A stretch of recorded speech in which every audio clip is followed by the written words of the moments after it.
about a dozen years, our population went from 2,000 down to about 200. And so they were in a constant process of burying, literally, the dead and having to take care of the dead and the sad thing is that in those villages, what was happening was, it wasn't so much, you would think that it would be the old people and the children who would die first, but what was happening is the people that were in that middle generation were having to go around and take care of everybody and do all of the work, and they were the ones that were getting exposed to the disease more. So you had the strongest, most able-bodied, capable people in our communities dying by the droves. And then little children, being raised by very old people who were very frail and sick themselves, and then them quickly dying. And so it didn't take very much time at all for our entire community to be what's called capsized, in a sense. And that's the word that they use down in the south part of the sound is called splashed, which means the canoes flip over. And that's essentially what happened to our world, is the canoes flipped over. Yes? Do you know if there was a gathering place for the Native Americans on the east side of the island, just south of the park, that's south of Guemes Island Resort? Along the shore. I happened to visit a private home there. This was back in 1980, and just south of the park. And we were digging around in the beach and the gravel. We found areas there that were just solid charcoal. You can scoop down in it. It looked like it had been hundreds of years of fire. And we were sitting there trying to figure that out. We thought, well, maybe the Native Americans had a seasonal shellfish cookout or crabs or something. But I never saw so much pure charcoal. The whole beach was underlaid with charcoal. And what we know about our people's seasonal habits is we would have very large homes, huge, where hundreds and hundreds of people would live, because there would be homes that might be 600 feet long by 100 feet wide. And so you'd have all of these families living there in wintertime, and they would be cordoned off inside and separated by woven mats. And so specific smaller family units would have their own little territories. Then in the summer months, when it was time to go and start doing our gathering of foods, they would start taking apart some of the larger wooden pieces from the outside walls of the homes. They'd be lashed across between two canoes, like a catamaran or something, like a barge almost. And almost all the belongings from the village, from each of the houses, would be stacked onto these barges, and then they'd paddle out to these, what would be called a summer camp or summer village. And then, they'd paddle all the way over to a summer village where they might do reef netting, they might do the gathering the clams and smoking the clams. So everything was always processed and preserved, and they worked really hard in the summer months to gather and collect as much food as possible and put it up. So you'd see lots of fire and charcoal remnants in an area that would have been what would be considered a summer village, because they'd be processing all of that day and night. And then as it starts getting cooler, and then of course following all of the tides and the cycles of the different runs. And one of the big things that Samish was really noted for was halibut fishery. A lot of the upriver tribes, they didn't have a clue about how to deal with any deep water fish, but we were exceptionally good fishermen of bottom fish and salmon and halibut, and that had all kinds of mechanisms for dealing with that. And so everything had to get processed as soon as it was caught. So you'd see all of those fire pits for that smoking process, and then everything would get bundled up and stored in baskets, and then barged back, or catamaran, however you want to call it, back to the winter village. All of those posts that had been lashed across the canoes would be restored back up onto the buildings, and usually they were lashed. So it was with very thick, heavy cordage that things would be tied and/or wedged together so that it could be disassembled and put back together again. And then once again, the community would all have everything that they needed to get them through the long winters. And the long winters were a time of not really having to go out and gather food much.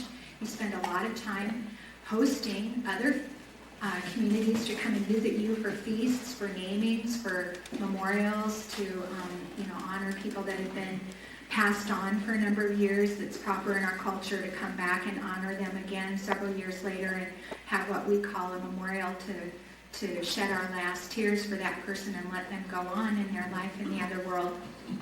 So all winter long was spent in ceremony and putting up potlatches, and all summer was spent gathering food so that you could spend the next winter in your ceremony with your potlatches and your storytelling. Yes?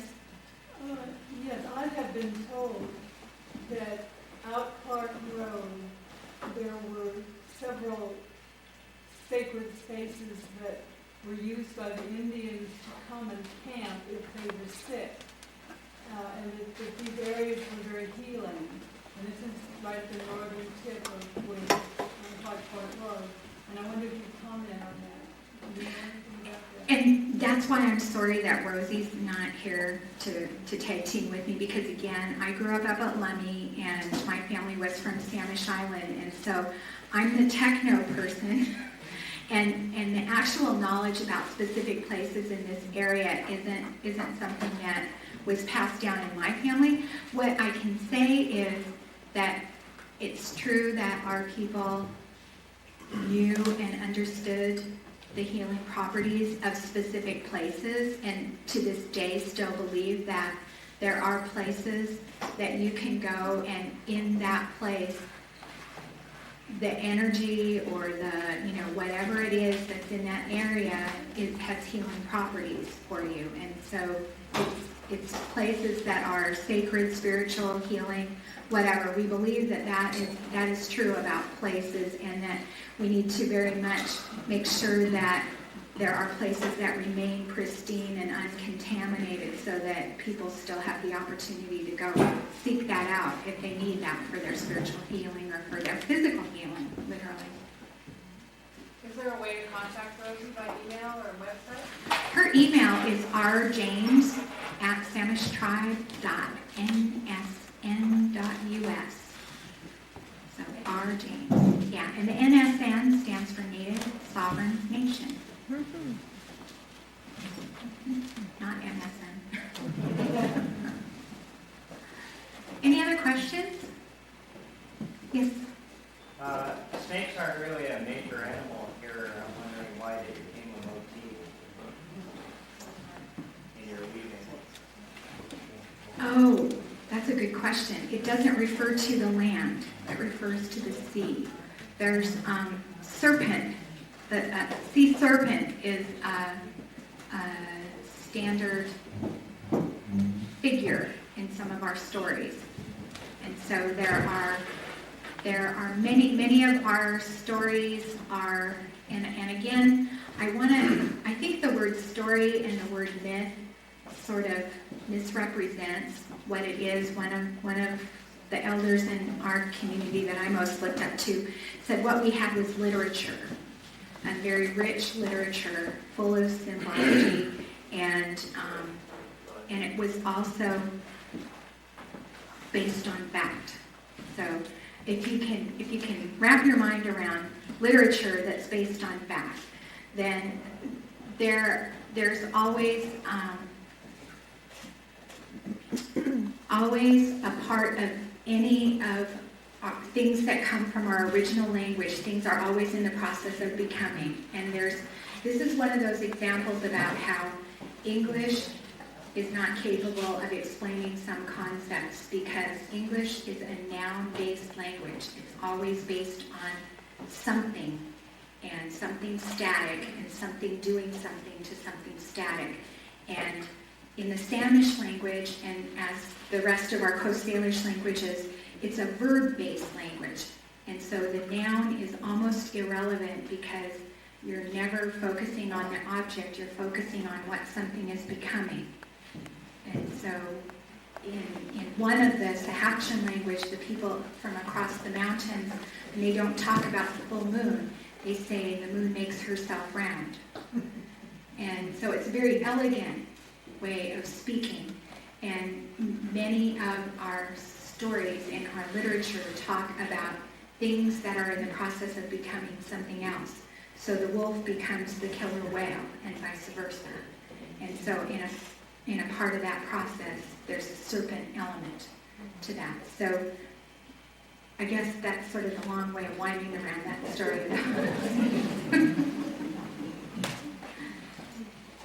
Any other questions? Is there a book that contains some of the things that you've told us tonight? Could we read a book and review what you've told us? That's a really good question. You know, again, going back to the elder that I most listened to when I was growing up, we were an oral tradition. We didn't write things down, and we were trained to have really good memories, and we were supposed to be able to tell you our genealogy going back 15 to 20 generations. And I feel very poor that I can only go back 9 generations in my family, because some of that is lost. And some of my ancestors didn't do their job of remembering what they needed to so that I could then pass that down to my children. But for the most part, those kinds of things have not been written, and in particular not been written by tribal members. One of the things that I've noted is that when I read things, most of the things that are written are not written by tribal members, and then I get upset because I say, oh, they got that wrong. Yeah, so it may be one of these things that someday there needs to be some writing down, because people have changed and we've gotten forgetful, and so we need to write things down now.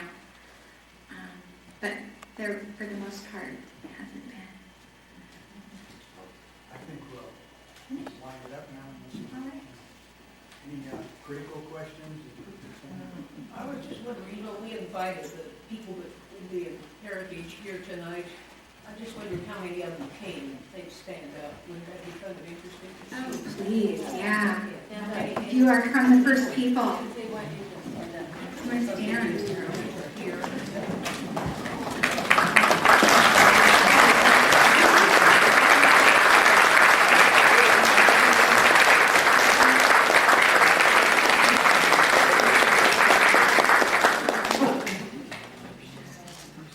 Very many.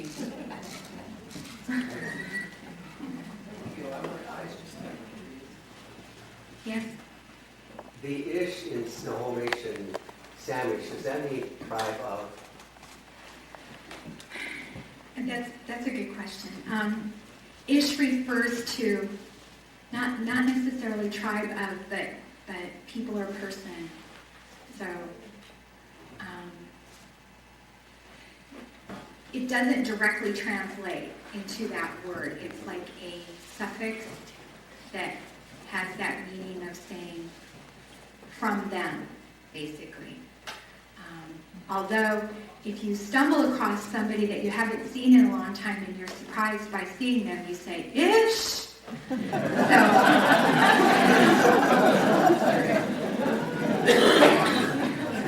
there any possible trace back to those white dogs in that string?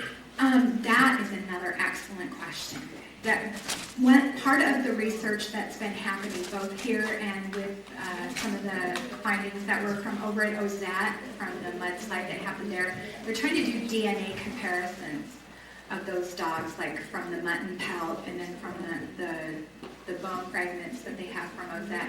And they're saying that it's very close to the Alaska Samoyed, and then there's a Japanese Shibu that's also pretty similar. And so we've actually got a couple of people at Samish that have talked about trying to do a little bit of breeding and see if they can start a new breed, basically, with the American Kennel Club or something, and call it the Coast Salish Boy Dog Revived. So, yeah, that would be kind of fun. dog breeding. Talk to me later. I just want to, thank everybody again. Kaiska, in our language, thank you. And it's been an honor.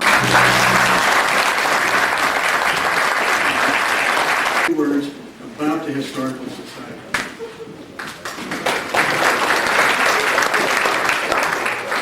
I detect a little emphasis on that too. Did you pick up on that?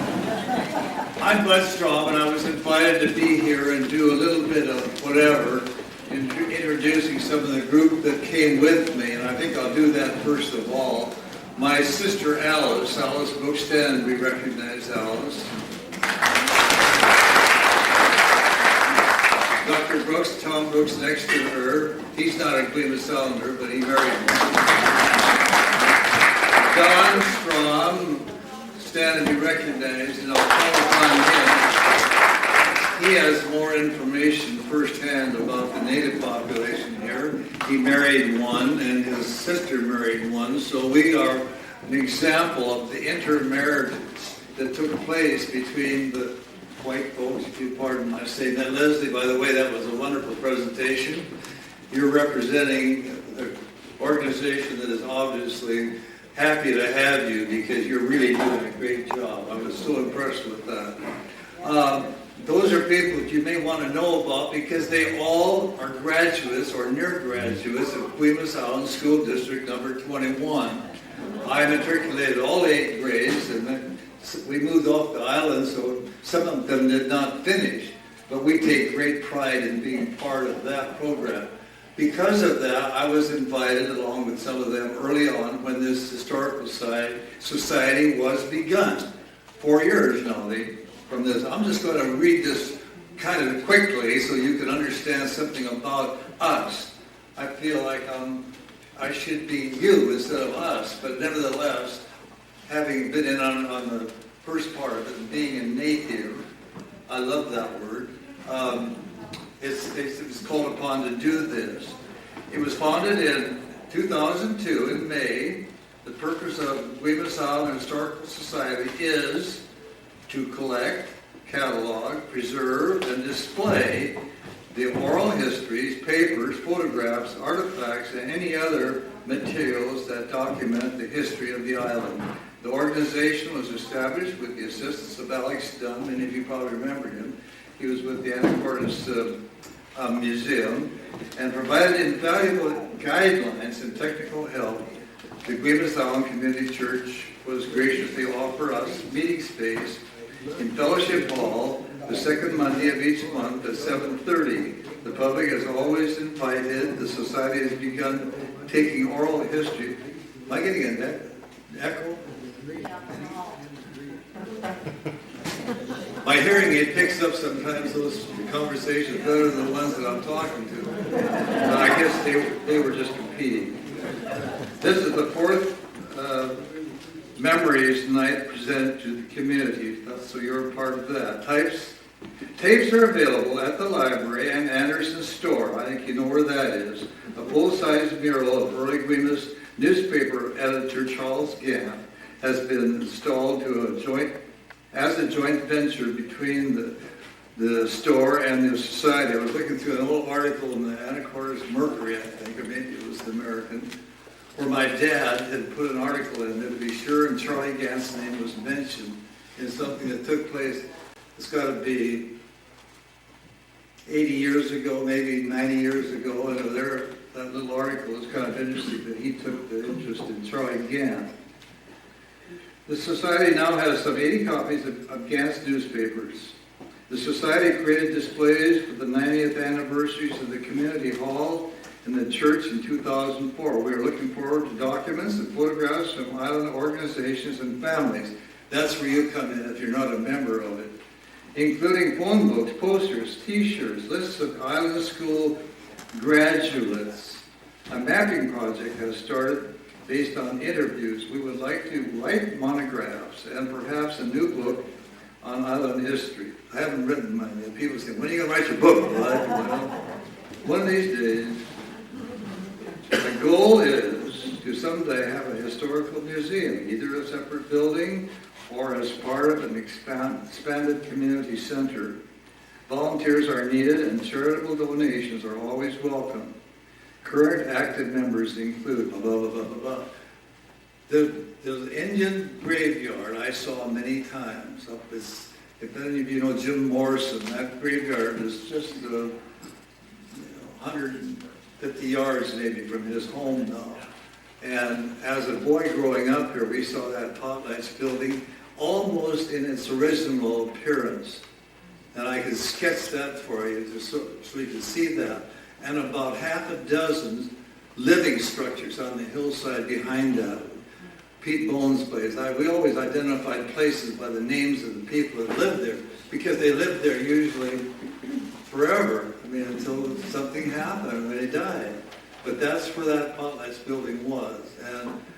And a wonderful structure with two big targets on these verticals at either end of that Potlatch building. No floors, it was a dirt floor.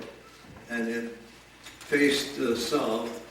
And anyway, that's a little bit about the Indian village. And you know, that Indian village was on all the maps. The geodetic surveys always had Indian village on it, so the people would know where that was. That's all I have, unless you want to ask somebody like Don that has more relational things and information about that culture than anybody else. But your time constraints are going to leave up to you.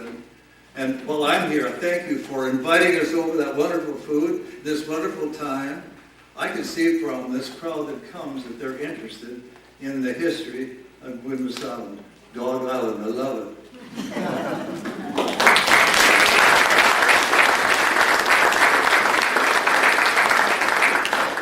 Well, as Bud said, we have always have room for more at our meetings the second Monday of every month at 7:30 down at the church. And on your way out, we'd like to have you be sure to sign up if you haven't already. And there's also a donation box on the left-hand side of the door, and maybe we can, one of these days, buy our own PowerPoint projector. And we are considering starting a building fund as well so that we can help the community center expand at some point and have a little space for the Historical Society. And I think at 8:15 we're going to call it a night, unless anybody has... I have one short announcement. No? Okay. Never mind. As we say at the end of our meetings, you can all go home now.